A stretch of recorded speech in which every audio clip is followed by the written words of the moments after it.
اسرار و شهربانو سال تولدش 2004 روز 20 ایون از خانه بیبیش در شهر وادت برآمده با همین بیدرک شده است. به گفته نزدیکانش شهربانو شهروند روسیه بوده، همراه والدانش در روسیه زندگی میکرد و تابستان خانه بیبیش به شهر وادت مهمانی آمده بود. جستجوی شهربانو توسط مقامات میلیسیا تا حال نتیجه نداده است. حالا نزدیکان جگرخون شده شهربانو از مردم خواهش دارند که در جستجوی جگربندش به آنها دست یاری دراز کنند. از همه آنهایی که درباره سرنوشت شهربانو و کجا بودن او معلومات دارند خواهش می شود که با این رقم با مادرش تماس بگیرند. 919 10 40 01. والدان دلخون از خود شهربانو هم اگر این سطرها را میخواند التجا دارند که هر کجایی که باشد از خود درک دهد و عزیزانش را از این بیشتر دلافگار نکند. روز 3 سپتامبر سال 2021 تخمینا ساعت 00:50 دقیقه راننده автомашین تمغه وز 21099 کبودزاده منوچهر قناعت سال تولدش 1993 ساکن نویه فیض‌آباد هنگام حرکت در شورای دوشنبه وحدت فیض‌آباد از سمت شهر وحدت به سمت نویه فیض‌آباد در جماعت دیوت عبدالواسیف شهر وحدت از عهده اداره واسطه نقلیات نبرآمده به автомашین تمغه مرسدس بنز که تحت اداره راننده رامونوف امردین شریفوویچ سال تولدش 1983 ساکن شهر دوشنبه قرار داشت برخورد است.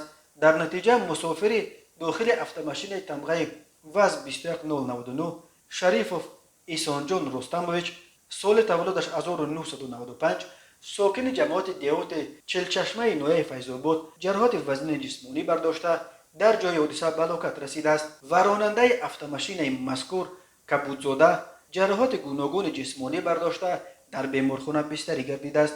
متاسفانه 3 سپتامبر سال 2021 تخمین ساعت 21:40 دقیقه راننده автомашین تمغه چندخو سیدبیکوف عبدالله نرزولویویچ سال تولدش 1990 ساکن جماعت دیهات چورگلتپه نویه رودکی هنگام حرکت از سمت نویه رودکی به سمت شهر وحدت در روی ماشینگرد دوشنبه کلوب خوروخ واقع در جماعت دیوت بهار از عهده اداره واسطه نقلیات نبرآمده پیادهگر دولتوف عثمان قیشایویچ سال تولدش 1958 ساکن جماعت دیهات بهار شهر وحدت را پخش نموده است. در نتیجه پیادهگر دولتوف جراحات وزن جسمانی برداشته در جای حادثه به هلاکت رسیده است.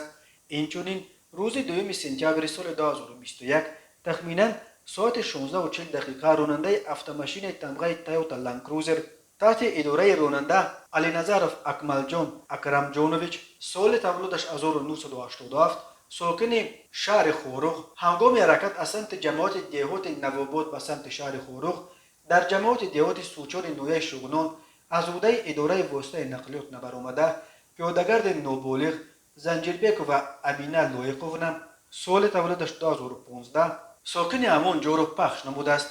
در نتیجه نوبالغ زنجیربیکو و جراحت وزن جسمانی برداشته در بیمارخانه به هلاکت رسیده است.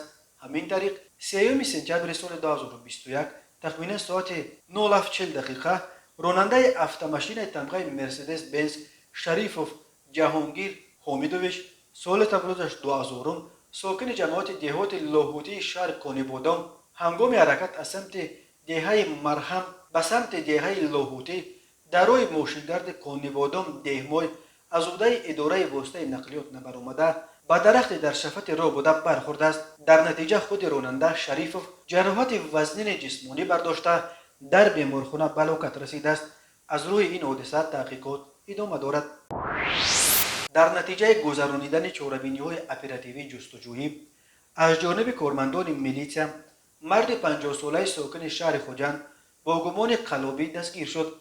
نام برده 13 مارس سال 2021 تخمین ساعت 2:00 در بازار فروش автомашین های دوستی واقع در نویه باباجان غفورов برای فریب به باوری مرد 38 ساله ساکن جماعت دیهات گلکند شهر اصفهان درآمده از او автомашین شخصیش تمغه اوپل استرا را به مبلغ 60,000 سومانی نرخ‌گذاری نموده گرفته تا حال مبلغش را برنگردانیده است. نسبت به گمان شونده پرونده جنایتی با ماده 247 قسم 3 کودکس جنایتی جمهوری تاجیکستان آغاز کرده شده تفتیشات ادامه دارد.